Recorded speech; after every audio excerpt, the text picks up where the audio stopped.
السلام عليكم ورحمة الله تعالى وبركاته. موضوعنا اليوم سيدور حول فوز فريق النهضة البركانية بدورة الخريف في البطولة المغربية لكرة القدم. فريق البرتقالي يبصم على بداية موسم جيدة جدا سواء محليا أو قاريا، بحيث أنه محليا يحتل الرتبة الأولى ب 36 نقطة مبتعدا بأزيد من 8 نقاط على مطارده الأول فريق الجيش الملكي، وقاريا كذلك يحتل الرتبة الأولى في مجموعته ب3 انتصارات في 3 مباريات وحصده ل9 نقاط. جرت العادة على أنه في كل بلدان العالم يتم الاحتفاء بالبطل وتكريمه والحديث وبإطناب عن مسيرته، كيف سجل الأهداف وكيف وصل إلى هذا المبتغى. إلا في المغرب نلاحظ على أن جميع القنوات سواء التلفزيونية منها أو الصحفية سواء كانت رسمية أو خاصة لا تعير اهتماما كبيرا لهذا الإنجاز الكبير للفريق البرتقالي، بحيث أن أولوياتها الأولى تنصب حول إيجاد حل لمشكل فريق الوداد والرجاء اللذان لا يبصمان على موسم جيد، بحيث أنه في كل حصة سواء تلفزيونية أو في الراديو أو في وسائل التواصل الاجتماعي كل المنابر الصحفية يتم الحديث وبإطناب عمليات تشريحية متعددة لمكامن الخلل سواء في الرجاء والوداد لمحاولة إيجاد الحل لهذه الفرق ولمقارعة فريق النهضة البركاني. الكل كان يترقب تعثر فريق النهضة البركانية، إلا أنه بحمد من الله فريق استطاع أن يخرج من هذه المرحلة الأولى متفوقا ومتصدرا للترتيب رغم كيد كل الكائدين. نحن بطريقتنا الخاصة وبوسائلنا الفردية سنقيم أداء فريقنا وسنحتفل بفريقنا بالطريقة التي نرضاها. أفسر لكم الآن موسم فريق النهضة البركانية بالأرقام والإحصائيات. الفريق احتل كما قلنا الصف الأول بمجموع 36 نقطة، لعب 15 مقابلة، 7 منها داخل الدار و8 منها خارج الدار. انتصاراته كانت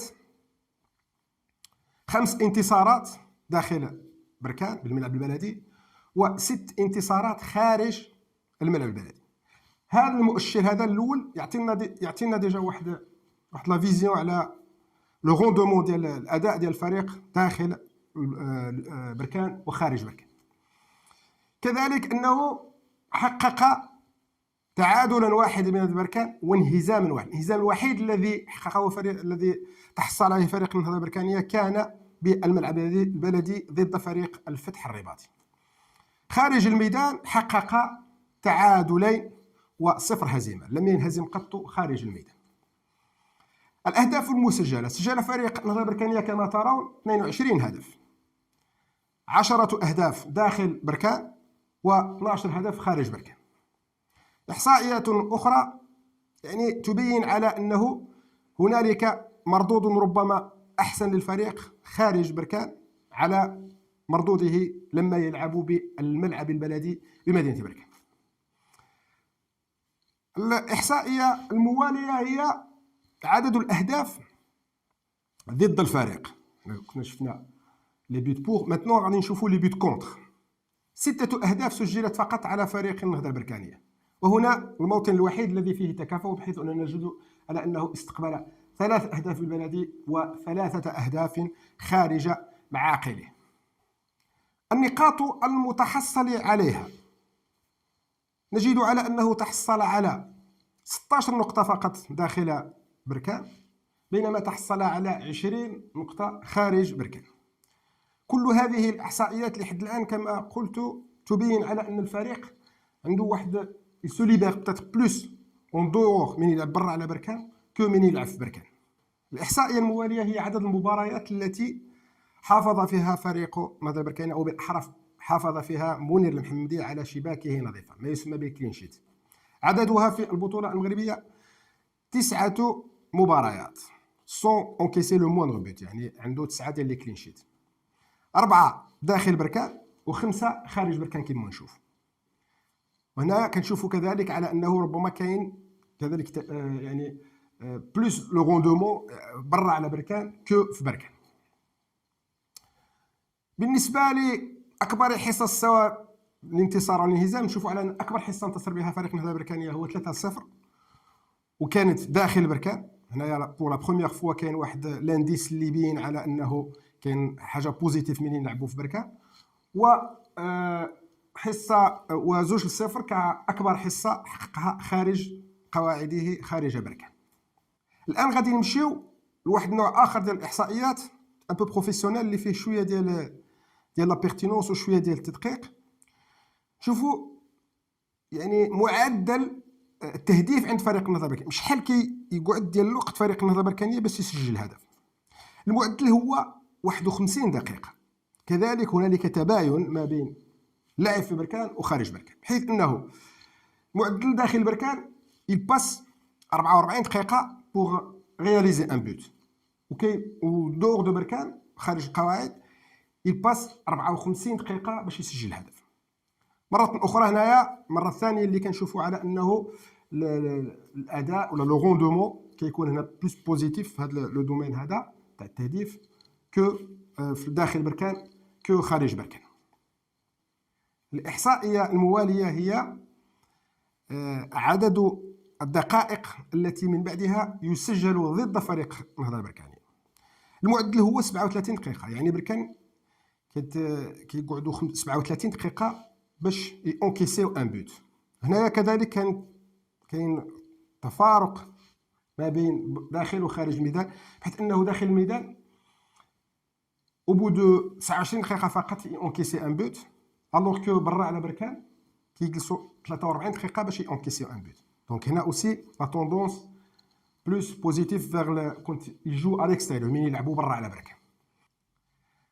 الخلاصه اللي نخرجوا بها في هذا الاحصائيات هذه الاولى على انه كاين تفاوت ما بين اداء الفريق لما يستقبلوا ببركان ولما يلعبوا خارج قواعده.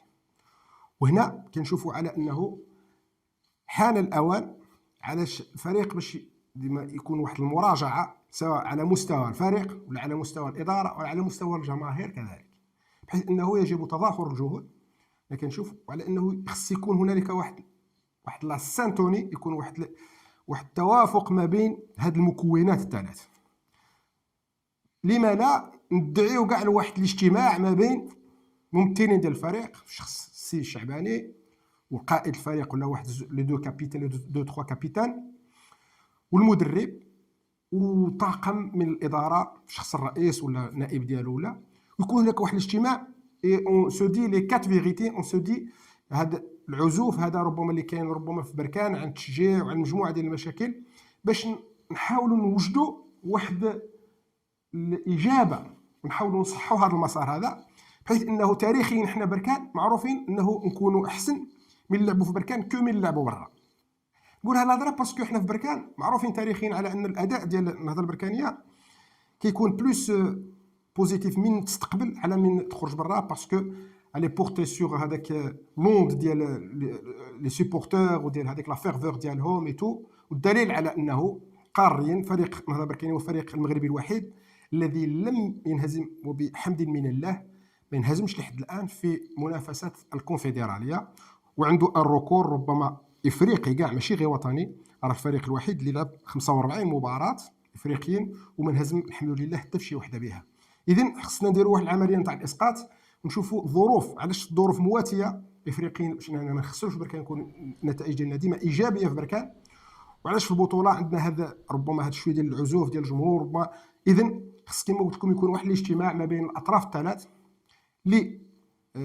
لايجاد حل واستعجالي لهذا المساله هذه. خذوا واحد الاحصائيه ديال تاع واحد الشركه ديال ستاتيستيك يخدموا بها المدربين وحلالي الاداء يعني ديال الدومين اللي يخدموا في الدومين، وهي ستاتيستيك ديال لي طون فور في سكورينغ، يعني لي طون دو سكورينغ، يعني اماكن مواقيت التسجيل نتاع الفريق. شوفوا على ان فريق النهضه البركانيه عنده زوج ديال الوجوه، زوج ديال لي روندومون، بروميير ميطون ولا دوزيام ميطون، الشوط الاول والشوط الثاني. الشوط الاول كيحقق فيه غير 15% من الاهداف، والشوط الثاني كيحقق فيه 85% من الاهداف ديالو. بمعنى اخر كيكون بلوس ليبيري اي بلو افيكاس في لا دوزيام ميطون.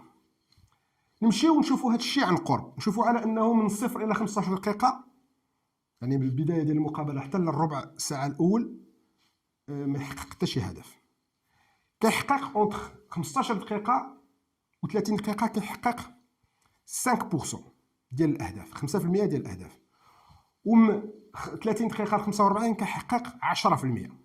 يعني الشوط الاول اللي با ترو بروليفيك، ما كاينش بزاف ديال الاهداف، كاين 15% فقط من نسبه الاهداف. الشوط الثاني بالعكس، الفريق نشوفوا على انه كيحقق كما قلت لكم 85% من الاهداف، وكتوزع على الشكل التالي، وكنشوفوا نلاحظوا على انه من 45 حتى 60 كيحقق 50% من الاهداف ديالو. يعني هذا هو لو طو كاع الكبير، كاع النسبه الكبيره هي هذه من 45 ل 60 دقيقه. 50% ديال الاهداف اللي سجلها فريق النهضه البركانيه نصف اهدافه، يعني هذوك 22 هدف اللي حققهم و11 هدف حققوا في هذا التايمينغ هذا، في هذا لو طون هذا entre 45 et 60 minutes. Entre 60 et 75 60 ل 75 كيحقق 10%، ومن 75 ل 90 كيحقق 25% من بورسونتاج ديال التهديف. بمعنى اخر خلاصه كذلك على ان الشوط الاول ديال فريق النهضه البركانيه كيكون كيتومبوريزي فيه بزاف، ربما كيدرس الخصم ولا ما عرفناش ربما، ولكن في الشوط الثاني كيكون هنالك انتفاضه، كنكون استفاقه، وكيكون عدد كبير من الاهداف في الشوط الثاني. هذا الاحصائيات هذه كامله من كتصلح لتصحيح المسار. فين كتكون عندك هفوه، فين كيكون عندك امونك، فين كيكون عندك واحد تشوف انه عندك واحد النقص، يعني تحاول باش تصحح هذاك النقص هذا. هنايا القراءه اللي غادي نديروها من هذا الاحصائيه الثانيه، لانه كاين تباين كبير ما بين الشوط الاول والشوط الثاني، تباين كبير، لانه 85% 15% حاجه كبيره بزاف. اذا ربما نشوف على انه خصنا بلوس نكونوا بلوس بيركوتون في لا بروميير ميطون اوسي، في لونطام دو ماتش. دونك راه ربما ما عندناش، ربما اوني ترو بيرميسيف، اوني ترو اتونديست، ربما نحن نلعب بثوب البطل. هذه الاحصائيه هذه ربما ماشي نتاع فريق اللي عنده هذيك لا فولونتي دالي ديريكتومون او بوت. دونك يعني امون افي خصنا نحاولوا نديروا واحد بتيت اكيليبر، ولا حتى الا كانت الكفه لصالح الجوله الثانيه ما تكونش بهذا التفاوت هذا ما بين 80% حتى 85% باردون حتى ل 15%، يعني كاين فرق كبير. خص طاقم التقني ان شاء الله يشوف هذا المساله هذه ويحاول يجبد لها الحلول ان شاء الله. اتمنى انني ما نكونش طلت عليكم. الى موعد لاحق، استودعكم الله الذي لا تضيع ودائعه. طاب يومكم، والسلام عليكم ورحمه الله تعالى وبركاته.